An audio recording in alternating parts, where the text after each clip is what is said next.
Jóvenes, bueno, espero que ande todo bien. Hay que quedarse en casa, cuidarse, lavarse las manos y estudiar. Ahora, bueno, vinimos describiendo el sistema económico y todas las transacciones que en él se realizan, en ese sistema económico simple, muy elemental, muy sencillo. Y vamos a seguir con lo simple, con lo sencillo, aunque acá se va a poner un poquito más engorrosa la cosa, más engorroso. Pero bueno, con un poquito de esfuerzo y dedicación vamos a ver si podemos tener una idea de cómo funciona la economía y qué rol cumple el dinero, qué rol cumple el sistema financiero, los bancos. Acuérdense que habíamos puesto en el medio del sistema económico acá sistema financiero y después habíamos puesto los flujos nominales, el dinero que iba para un lado para el otro. Bueno, un poco nos vamos a detener en eso, en el dinero, su rol, el sistema financiero. Y podríamos decir que, o sea, supongamos la siguiente situación. Si el proceso de producción de una sociedad consiste en cazar un animal, ¿no? Una tribu va, caza un animal, se lo trae y se lo comen entre los miembros de la tribu, ahí tenemos un proceso de producción en el cual no hay o no se produce ningún intercambio. O sea que todos los miembros de la tribu consumen o comen de ese animal que cazaron y no hay intercambio con otras tribus o al interior de la tribu. Ahora, ¿qué ocurre si una tribu caza y otra tribu pesca? Y la tribu que caza quiere comer pescado y la tribu que pesca quiere comer aves. Hay que intercambiar. Bueno, si ese es el único intercambio que hay que hacer, intercambiar carne de ave por carne de pescado, la cosa parece que se puede resolver fácilmente, porque a través del trueque, bueno, lo que hay que acordar entre las dos partes sería 1 kilo de ave a cuánto equivale en kilos de pescado. O sea, lo que hay que definir o acordar entre las partes sería lo que en economía llamamos precio relativo. O sea, cuánto vale una cosa en términos de la otra. Todos los días este término precio relativo que acabo de nombrar lo van a ver bastante habitualmente en la carrera de economía. Es cuánto vale una cosa en términos de la otra. Algo que cotidianamente es una cuenta que sacamos cotidianamente, porque cuando nosotros vamos a comprar una remera, rápidamente decimos que es cara, es barata, pim, pum, pam, sacamos un montón. O sea, lo que estamos haciendo en ese momento es sacar precios relativos. ¿Me conviene comprar esta remera? O una camisa más barata, o la otra remera, o en definitiva no me compro ninguna remera porque tanto no la necesito y me voy a la cancha del partido. Bueno, ahí en toda esa interacción sacamos precio relativo. Pero volvemos a lo del kilo de ave y lo del kilo de pescado. Si una tribu, la tribu que caza quiere comer pescado y la otra quiere comer ave, hay que acordar cuánto equivale 1 kilo de ave por kilo de pescado. O sea, 1 kilo de ave equivale a 2 kilos de pescado, por ejemplo. Ahí establecieron un precio relativo. Ahora, esa transacción se puede resolver más o menos sencillamente. El tema es que cuando vemos la evolución de la sociedad, de la comunidad primitiva, de la esclavitud, o sea, a medida que las sociedades fueron avanzando, una cosa que fue pasando prácticamente de continuo fue que las tareas se fueron dividiendo. Entonces acá tenemos, en este ejemplo que les di, tenemos una primera división del trabajo. Uno caza y el otro pescan. Pero eso, hoy lo vemos en la sociedad moderna de hoy, hay quienes hacen una partecita de un bien y se junta con otras partecitas de otros que hacen con otras partecitas que hacen otros actores, otras empresas, y se une y eso se vende. O sea, la cantidad de transacciones que se realizan en la economía moderna son muchísimas. Sería imposible realizar todas esas transacciones a través del trueque. Pensemos que en este caso un profesor está dando clase a los alumnos, bueno, ¿cómo yo produzco un servicio? Educación, se supone, ¿no? Aceptémoslo, tomémoslo como una cosa aceptada, eso, no discutible, no está en discusión.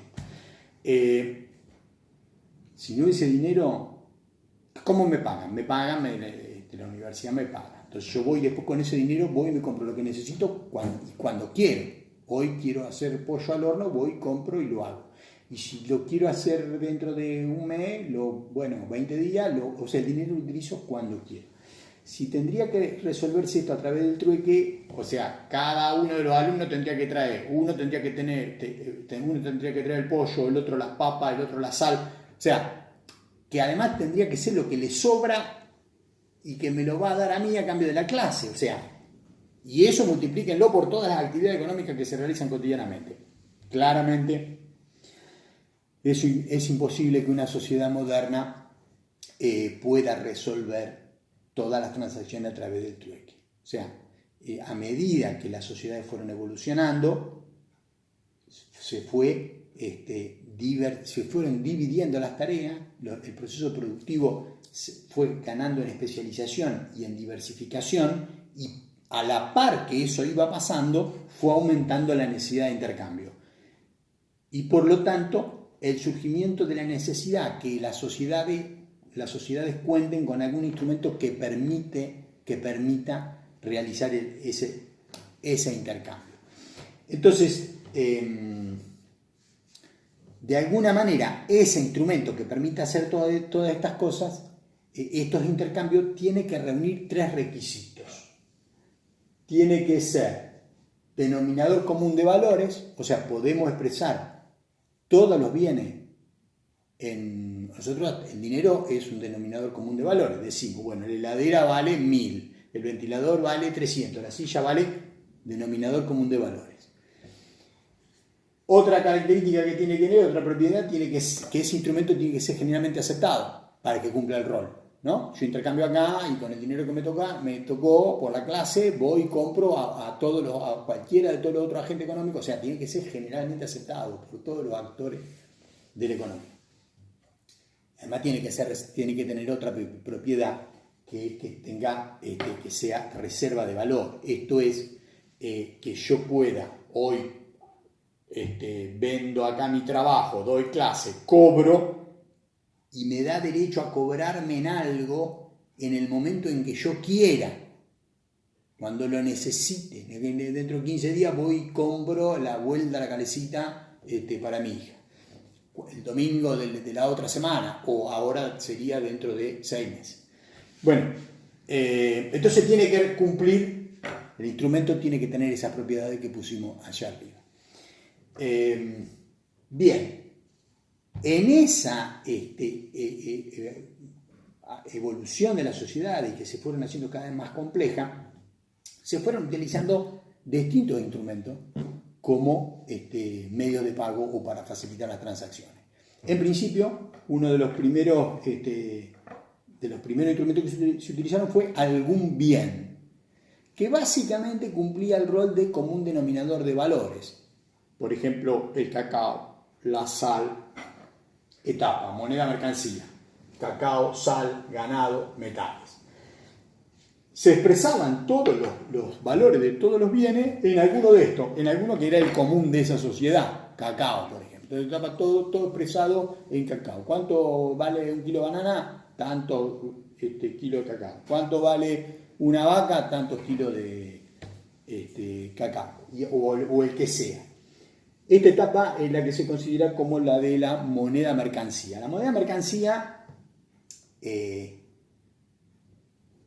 podríamos decir que tiene un defecto, porque el cacao se desgasta si lo usamos como instrumento de intercambio. Entonces, rápidamente fueron todos estos bienes reemplazados por los metales preciosos, que son más, se conservan, permiten ser utilizados y mantienen su integridad. Y básicamente de todos ellos, el que tuvo un rol clave por sus propias propiedades, que no se desgasta, que no se deteriora, el oro. Entonces se pasó a otra etapa que es la moneda de metales preciosos en general, el oro en particular. Durante muchos siglos, desde el mundo antiguo para acá, el oro fue, bueno, metales preciosos en general, pero el oro en particular, fue el instrumento que se utilizó para realizar las transacciones. Claro, uno puede decir, bueno, tiene un defecto también, porque si tengo que hacer transacciones con oro, tengo que andar con 3 kilos de oro en la espalda. Bueno, es un poquito incómodo y un poquito riesgoso, ¿no? Según la época, el lugar y todo lo demás. Estamos hablando desde el mundo antiguo para acá. Y más rápidamente acercándonos a las etapas más recientes, previas al capitalismo. Acuérdense que cuando empezamos a hablar de las escuelas económicas, hablamos de toda esa etapa de transición del feudalismo al capitalismo y la expansión del comercio, con lo cual la utilización de instrumentos monetarios fueron cada vez más necesarios y el oro se convirtió en el instrumento monetario por excelencia. Y esto de transportarlo, guardarlo, cuidarlo, bueno, aparecieron y surgieron instituciones, negocios, donde se podía depositar el oro y a cambio de eso la institución te daba un papel, un certificado, les daba, ¿no? Estamos hablando hace 1000 años atrás, 1200, 1300 en las ciudades donde el comercio se expandía a un ritmo muy vertiginoso, podríamos decir que las actuales ciudades de Italia ahí en el Mediterráneo, con lo cual ese certificado, ese papel es el antecedente del papel moneda. Estaríamos en la última etapa, ¿no? El papel moneda, ¿no? Si me dan un certificado que dice vale por 1 kilo de oro, yo deposité el kilo de oro en esa institución, me dan vale por 1 kilo de oro. Claro, después esto sirvió como instrumento de pago, el papel, o sea, el papel moneda. Claro, era convertible, ¿no? Porque su valor estaba determinado por el oro que yo había depositado en el banco.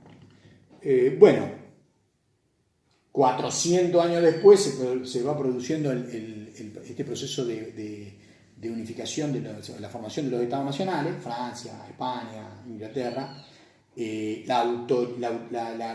La competencia de la emisión de papel moneda va a ir quedando en el Banco del Estado o el Banco de la Nación del país que consideremos,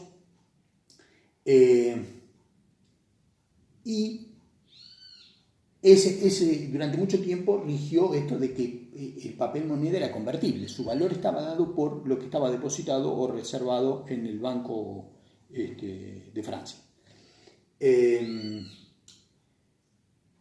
Si nos venimos a los últimos 100 años, nos encontramos que hay un momento clave, importante, que es que cuando estaba terminando la Segunda Guerra Mundial, 1944, se reúnen los representantes económicos de los principales países del mundo, de los países capitalistas, y bueno, obviamente los representantes económicos de las potencias, de los principales países, donde se crean, bueno, lo que se conoce como las instituciones de Bretton Woods. Ya lo hemos hablado esto en términos así generales, pero entre todas esas instituciones que se crean ahí, una que se crea es un sistema monetario internacional. ¿Qué establecía ese sistema monetario? Establecía tipo de cambio fijo entre todas las monedas, o sea, cuánto valía la peseta respecto al franco, el franco respecto a la lira respecto a la libra respecto al dólar, o sea, todas paridades fijas entre todas las monedas, el dólar con respecto al marco alemán o a la corona sueca, bueno, todas las monedas estaban respaldados, los billetes de todos esos países estaban respaldados por reservas que el Banco Central de cada uno de los países tenía que tener guardado. Esas reservas podían estar conformadas por oro o dólares. Y cada moneda era convertible por la reserva que tenía. Entonces la peseta era convertible por lo que tenía el Banco Central de España, el franco por lo que tenía el Banco Central. O sea, si yo vivía en Francia y quería deshacerme de 100 francos, el Banco Central me tenía que dar oro, el Banco Central francés. o dólares. Pero a su vez, lo que establecía ese mismo sistema monetario internacional era que el dólar estaba respaldado por oro. La Reserva Federal, o sea, el Banco Central de Estados Unidos, tenía que tener oro guardado para respaldar los dólares que estaban en circulación. Entonces, de alguna manera, y que era convertible. Si yo no quería tener los dólares, vivía en Estados Unidos, ciudadano norteamericano, tenía 100 dólares, iba al Banco Central, a la Reserva Federal, y me tenía que dar los 100 a través del sistema bancario, no lo hacía, pero podía exigir que se me dé oro a cambio de esos 100 dólares. Con lo cual, de alguna manera, en la práctica lo que terminaba ocurriendo era que todos los billetes y moneda estaban respaldados por oro, porque, bueno, según sea el país, podía ser una instancia previa en dólares, pero en definitiva, como el dólar era una cosa que Estados Unidos había impuesto al fin en esos acuerdos de Bretton Woods en 1944, que el dólar era la nueva divisa internacional, pasando a la libra esterlina, ¿no? En esta situación de que Inglaterra había perdido la hegemonía mundial que había tenido durante el siglo XIX y que a partir de este momento claramente la ejercía Estados Unidos, había impuesto esto que el dólar era la divisa internacional. Entonces el dólar era la divisa, pero que estaba respaldado por oro. Había convertibilidad. Nosotros un poquito a los argentinos esto nos resulta relativamente fácil de entenderlo porque no hace mucho, la década del 90, teníamos convertibilidad. El peso valía porque había dólares guardados. Bueno, eso duró desde el 44 al 71. En el 71, 1971, Francia e Inglaterra, que habían juntado muchos dólares, le piden a Estados Unidos cambiar esos dólares por oro. Y el presidente de Estados Unidos en ese momento, Richard Nixon, declara la inconvertibilidad del dólar. O sea que se tuvieron que quedar con los dólares. Eso provocó una devaluación del dólar muy importante, una pérdida de su valor real, o sea, un perjuicio para todos los que en el resto del mundo tenían dólares. Y entonces a partir de ese momento las monedas dejaron de estar avaladas o respaldadas por reservas de los bancos centrales. Se terminó la convertibilidad de las monedas. A partir de ese momento larga discusión, pero uno podría decir, ¿qué determina el valor de la moneda de cada país? Bueno, en realidad las monedas valen porque son monedas fuertes o no, en definitiva, si la economía del país que estemos hablando es una economía pujante, que su PBI per cápita crece, avanza, que va avanzando tecnológicamente, o sea, bueno, una serie de indicadores de producción, de fortaleza de la economía, eso de alguna manera es el respaldo que tienen hoy las monedas. Entonces las monedas importantes son las cuyas economías son poderosas. Entonces tenemos la economía europea, la economía japonesa, la economía, Estados Unidos. Ahora bien, podríamos decir que en los últimos 30 o 40 años, con esto de la expansión de los capitales financieros, especulativos, o sea, el flujo de capitales de dinero que hay en el mundo es tan fenomenal y tanto más grande que la economía real, la producción de bienes, que el valor de las monedas también está influido por esos flujos que van para un lado, que van para el otro, y puede provocar que una moneda se devalúe y otra se fortalezca, y que esas cosas pasen en el muy cortísimo plazo. Entonces uno dice, bueno, pero la economía en su parte productiva y todo eso no cambió nada, sin embargo se devaluó tal moneda. Bueno, pero porque estos capitales financieros, especulativos, son de un tamaño tan fenomenal que provocan estas cosas. Un poco les hago esta mezcolanza de estos dos factores para que notemos o remarcar que el valor de las monedas hoy es tan determinado o influido por estas dos cuestiones. La parte real, productiva, capacidad de la economía del país, pero también por los capitales especulativos que están dando vueltas por todos lados y que influyen en las cotizaciones. Bien, entonces,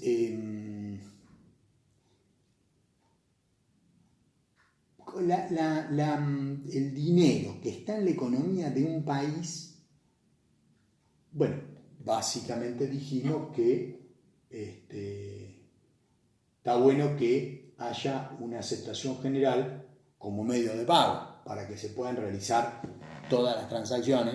Está bueno que la gente se lo pueda guardar y ejercer el derecho que tiene para utilizarlo en el momento que lo necesite. Y está bueno porque nos permite poder comparar todas las cosas, cuánto valen, ¿no? De denominador común de valores. Esos instrumentos de pago que están en la economía, en un sistema económico, ¿quién es el encargado de ponerlo en circulación? La autoridad monetaria del país, lo que llamamos el Banco Central.